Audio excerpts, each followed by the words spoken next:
A warm good evening to all our participants and esteemed guests for the evening today. It's another terrific and prolific scientific session for the Oral Cancer E-Conclave. We're on day 3. In the last two sessions, we covered numerous topics on the early diagnosis and the prognosis behind the disease and how well we can, with a very scientific and terrific panel discussion with Dr. Anil D. Cruz. Today, again, we are here to have a wonderful discussion on the locally advanced oral cancers, and this is the theme for today's session. And we're going to have a lot of discussions and a lot of learnings from our extraordinary oncosurgeons who have joined us from across the country. I thank all the participating organizations and the representatives who are here with us today and have made the event really successful so far. And I hope that all of us are going to really enjoy and learn a lot of things from our panelists. With this now, without taking much time, I'll invite Dr. Vikram Kekatpuri sir. He is Secretary of Foundation for Head and Neck Oncology, and he's also currently Senior Consultant, Director of Head and Neck Oncology, and Director of Tissue Repository Program at Cytocare Cancer Hospital, Bangalore. I invite sir to take the scientific sessions ahead. Thank you. Welcome all to the day 3 of this conclave. It has been really very exciting 2 days, and I'm sure the third day is going to be even more exciting, mainly because it deals with the advanced cancers, which forms bulk of our disease, which we commonly see in our practice. And we have a very great lineup of faculty today, and we hope that it will generate a lot of excitement and discussion. So without further delay, let's start with an exciting talk about the advanced gingivobuccal cancer, which we see in our practice all the way. And none other than my friend Nirav Trivedi, who has a special interest in that, is going to deliver this lecture. So for this session, let me invite our moderator, Dr. Ritu Chandra, who is a consultant radiation oncologist at the Max Super Speciality Hospital at Vaishali. Over to you, Dr. Ritu, to invite our chairperson and the speaker. Thanks a lot, sir. And I welcome all of you on this great evening to discuss the locally advanced head and neck cancer. The first topic for today's discussion would be advanced gingivobuccal cancer. And I'm privileged to invite our chairperson for this session, Dr. Sonali Kapoor, who is Dean at Manubhai Patel Dental College and Oral Research Center, Vadodara, Gujarat. Ma'am is the Vice President at Gujarat Association of Conservative Dentistry and Endodontics, and she is an editor to Bhavnagar University Journal of Dentistry. She has numerous research publications at the national and international levels, and she is also a member of Academic Council member, Bhavnagar University. I extend my warm welcome to my chairperson, and I would also like to introduce my speaker, Dr. Nirav P. Trivedi, the head and neck cancer surgeon at SMC Hospital, Mehsana. Sir is a keen surgeon with interest. Sir is a surgeon with keen interest in surgical approaches for advanced cases and treatment optimization in resource diverse environment. So I would like to call upon my speaker for the session, please. Thanks, Dr. Ritu, Vikrambai and Sonali ma'am. So I'll start sharing my screen.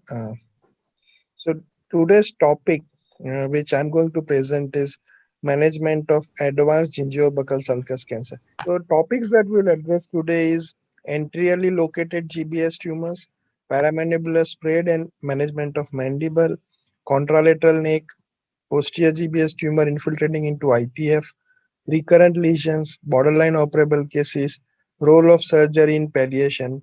NACT I'll skip because we have an entire talk on that, and reconstructive options. So when we talk about cure in oral surgery, oral cavity, surgery remains integral part of any treatment algorithm, with or without other therapies. When we talk about surgery, margin status remains the single most important factor that we can influence, which controls survival. Now, to get good margins, we need to have appropriate surgical approach. In my opinion, achieving negative margin is of prime importance, while you should select an approach which preserves as much function as possible. Role of imaging for advanced cases are first to see any signs of inoperability, then to evaluate extent of tumor spread so you can plan appropriate surgical approach. GB sulcus tumors can be divided into anteriorly located lesions and posteriorly located lesions. And for anterior lesion, the anatomy from inside out is mucosa, submucosa, buccinator muscle, subcutaneous fat and tissue, and skin.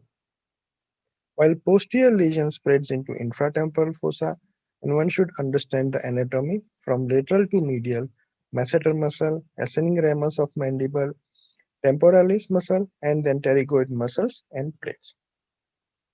Now, when we talk about margin control, we generally speak as a single unit. But in my opinion, we need to separate mucosal versus soft tissue or depth margin. Because when we talk about mucosa, we can see, we can palpate, and there is no bleeding. So it's a controlled situation, and you can be really precise with 2 millimeter, 3 millimeter, 5 millimeter, 7 millimeter, whatever margin that you want. But when we talk about depth and soft tissue, you can't see, you can't palpate unless you start mobilizing the tumor, and then there is bleeding. So it's a very uncontrolled environment. And I have a philosophy that I try to take at least about 1 or 1.5 centimeter margins for depth so that my errors are omitted. While in GB sulcus tumor mucosa, the more pressing issue is precancerous tissue all around. And if it's localized to that particular buccal mucosa, I try to include all that into my resection margin. While if it's general in all oral cavity, then you just take a kind of a guided decision and resect whatever you can. Now let's move on to the first topic is like advanced anterior buccal cancer. Now, what are the issues that we are interested in? Number one, skin, when to resect and when to preserve. And if we decide to resect, how much skin to take. And then if skin is not being included, what kind of lip split approach we would prefer, angle split, midline lip split, or actually no lip split. So for skin to preserve or resect, the conventional wisdom says if you can pinch, you generally save the skin. But if there is any doubt or even little edema in that area, wisdom is to resect it. And if you on clinical examination or through CT scan, when you realize that tumor has infiltrated buccinator muscle and gone into subcutaneous tissue and fat plane, you need to resect at least ellipse of the skin. Like shown in this particular figure, you can see an angle of mouth tumor, but when we pinched, we were not very happy with the induration in that area, so we took a just small ellipse of the skin. This actually gives you a very good control of depth. Now, second is when skin is not going to be resected and tumor is coming very close to the commissure, it is advisable to do an angle lip split incision.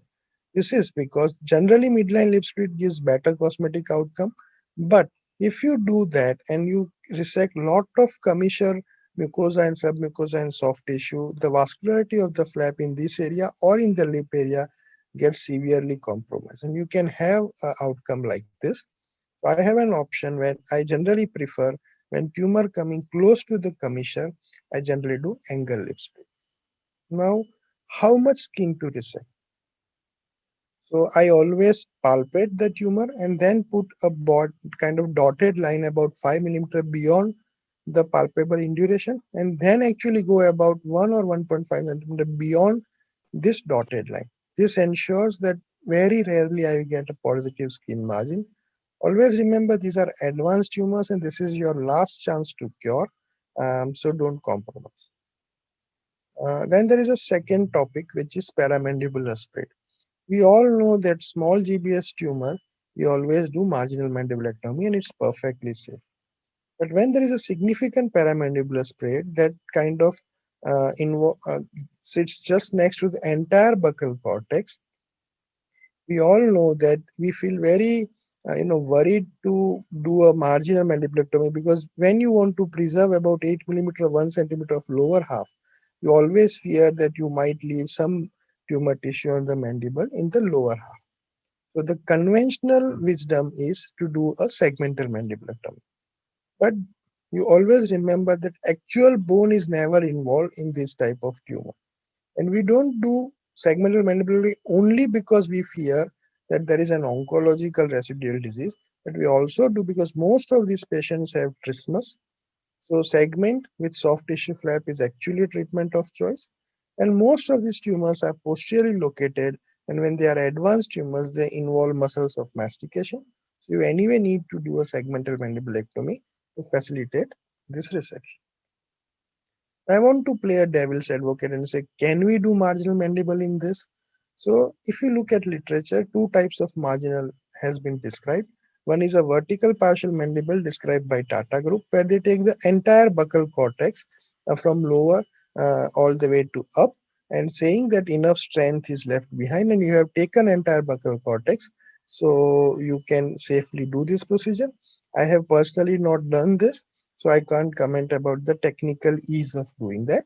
The second, which is like a reverse oblique marginal, where you start from lower border and do an oblique marginal, taking the entire buccal cortex and part of the crown area.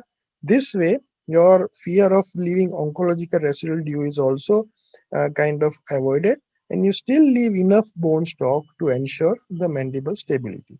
Now, this, the other side oblique like this, is very well established in tongue and floor of mouth tumor. So I am sure that this can work as well. And I particularly do this when tumor is actually coming all the way near symphysis, and if I have to take a margin, I need to go opposite side. If I do a segment, I'll end up doing a fibula flap, which many times in resource constrained environment is little tricky. So if I can do an oblique marginal, then I can remove the tumor as well as preserve at least the anterior half of the mandible.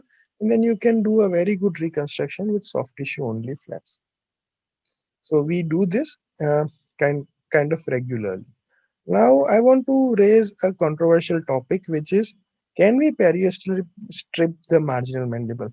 One thing we all remember that when we are actually doing a marginal for a GBS tumor, when the assistant retracts the soft tissue, most of the time the periosteum actually just spills away due to pressure, and you can see that entire periosteum is nice and intact.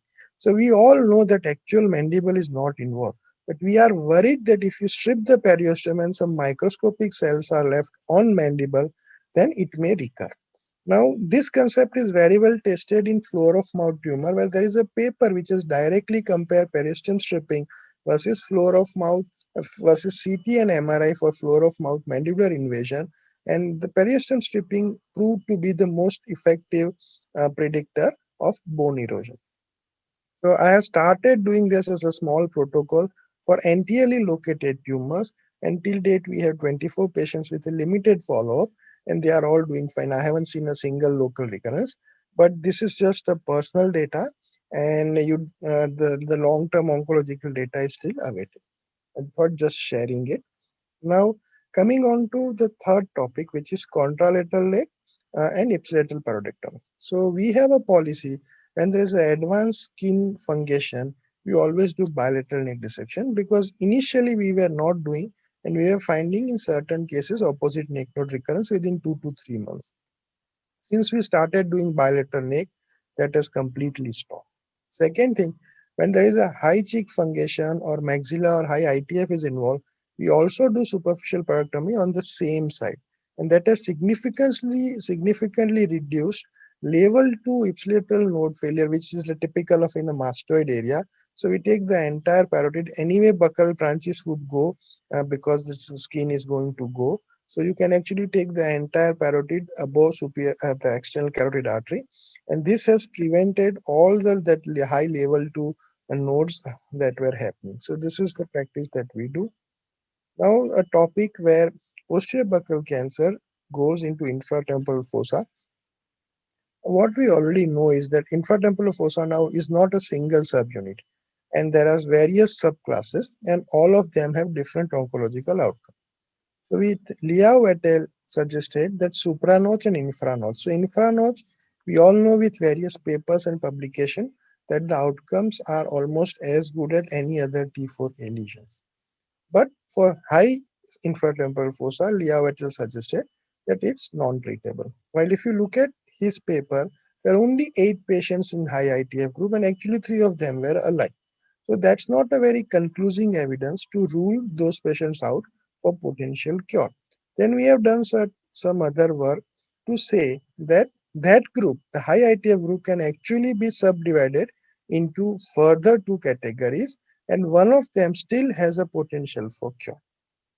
So this is what we know about the ITF from current studies. We also know that compartment surgery has recently been the concept been developed, and that's actually easy to do, oncologically effective, most importantly easy to replicate, and function and cosmetic outcome remain same. So majority of people now who wants to clear ITF complete, they prefer this compartment surgery. Now, based on that talk, that we have divided ITF involvement into 3 categories. Category 1 is low ITF, that's Liao et al.'s infranotch tumor. The category 2, which is actually high ITF, was subdivided into 2, intermediate ITF, and then third was high ITF. So the third, which is high ITF, and which is probably inoperable, is involvement of fissure, foramen ovale, sphenoid bone, and intracranial extension. So unless these things are there on scan, we generally kind of give a chance for cure, and we operate. Now, do we need all low ITF to be treated by compartment surgery? Actually, no. So you know that there are some lower alveolus tumor which goes on to masseter and involves part of medial pterygoid, but they are by definition classified as T4B. These tumors do not need a compartment surgery. In a simple composite with wide excision is enough. But then there is a group of tumor which is located at RMT near upper alveolus or tuberosity area. On scan doesn't show any infratemporal fossa, but if you want to get a good 1 centimeter margin in depth, you need to take part of the little pterygoid and temporalis as well, which is much more easier by a compartment way rather than going through pterygoid venous plexus. So for these type of tumors, we personally advocate doing a compartment, even if scan is not showing or scan is showing only low ITF involvement. So this is a conventional resection for a low ITF anterior buccal tumor, which is just involving medial pterygoid or part of masseter. And you don't have to remove the entire ITF, but we have a policy to trace the medial pterygoid all the way up to the plate and then resect it, and we can get a very good 3-dimension margin. But this is the second low ITF tumor. You can see it's rightly sitting on the RMT tumor. Scan did not show actually any infratemporal fossa involvement, but to get good margins at the depth, you need to take about 1.5 to 2 centimeter of pterygoid muscles, both medial and lateral. And that's why I strongly recommend to clear this type of tumors through compartment surgery, because if you don't give a good soft tissue clearance and your specimen breaks in depth just here, you will end up with a local recurrence. Now, this is about compartment ITF, that this is a post-resection picture where posterolateral wall of maxilla, pterygomaxillary fissures, sphenoid bone, foramina ovale, and root of pterygoid plates, and eustachian tube somewhere here. Now, what is the advantage of doing compartment for ITF? So it's actually very easy because the bleeding is significantly less. We are going around the sphenoid bone. Second thing, you are always in control of area. So you know anatomy because you are hugging the bone and going.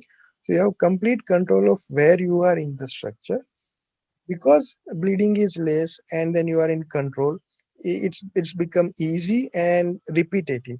So it's easily replicable. Whoever does it, a senior consultant or a fellow, the end result remains exactly the same. So it's basically, it's like a quality control for this ITF clearance. And then cosmetically and functionally, the outcome remains practically same as your conventional ITF clearance. So I personally feel that this approach should be preferred mainly for ease of operation. Now then there are certain cases where tumor is actually on tuberosity area and mandible is completely free. So for those kind of tumors, you can do actually coronectomy and still clear entire infratemporal fossa. This is initially slightly tricky and challenging, but once you get used to operating in this area, you can actually do this type of procedure. Now, we have done a lot of work with Vikram Bhai and Moni sir. And then there are certain, tumors which are involving into pterygomaxillary fissure, but only the lower half. The superior orbital fissure is still free. We have developed extended ITF approaches where, you take the total maxilla but preserve the orbital floor. You take the zygoma and temporalis from above and you clear the inferior orbital fissure completely. So at the end, you get a complete clearance at the skull base. This is still, I won't recommend it as a routine standard of care, but we should always try and look to push boundaries. So in our experience, around 3 patients out of 10 would do well locally, but others will fail either locally or regionally. So we know these are bad diseases, but this is the best that you can do for those type of patients. Sometimes you have a perineal spread along foramen ovale through lingual or inferior nerve, and you can actually do a mini craniotomy from below and do an extradural nerve resection. So this is also we do and put clips for radiotherapists to boost that area. Now moving on to recurrent lesion, I always do PET scan before I operate. Disease biology is very important in decision making and preferred is 8 to 10 months of disease-free survival between two recurrences. Also, if the first treatment was incomplete or only surgery was preferred, you can be a bit more aggressive with those patients. Age and comorbidity, also young fit patient, you tend to be aggressive. Honest counseling is very, very important. Role of NSCT, I never use NSCT to reduce the size, but if the biology is very bad, like within 6 months the disease has recurred and the patient is still fit and willing, then I would use NSCT as a bioselection. If it responds encouraging, then I would go ahead and treat those patients. Always do opposite neck if ipsilateral was addressed previously. And while you operate, try to work through the areas which were not touched. So I directly go onto the ITF above and go to the parapharyngeal space below and then come. So actually, while I'm operating is almost as good as operating on a de novo case. So that was about the recurrent diseases. Now, in borderline operable cases, we already discussed about the high ITF.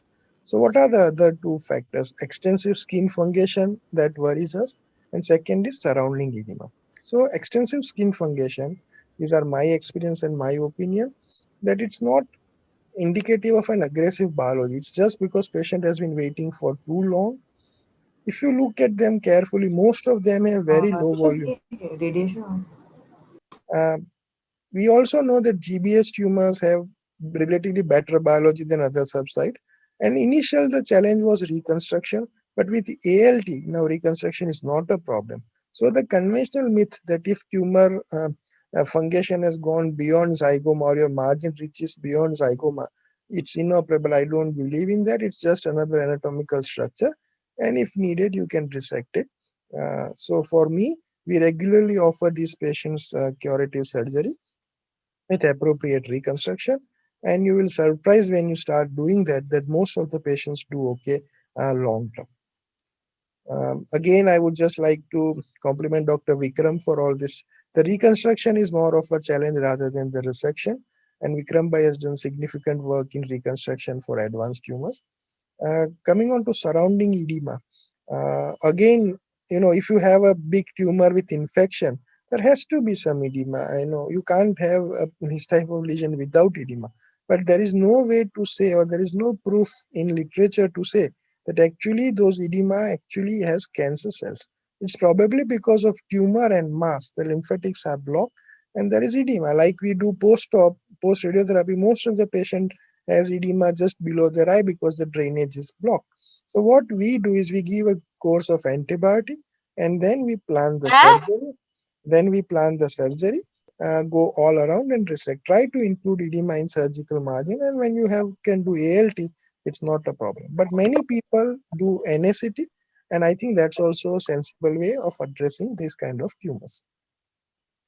Now again, I'm not going to go and discuss about NSCT, but summary I will say that I generally use only for bioselection and never for reduce the size of the tumor so I can resect less.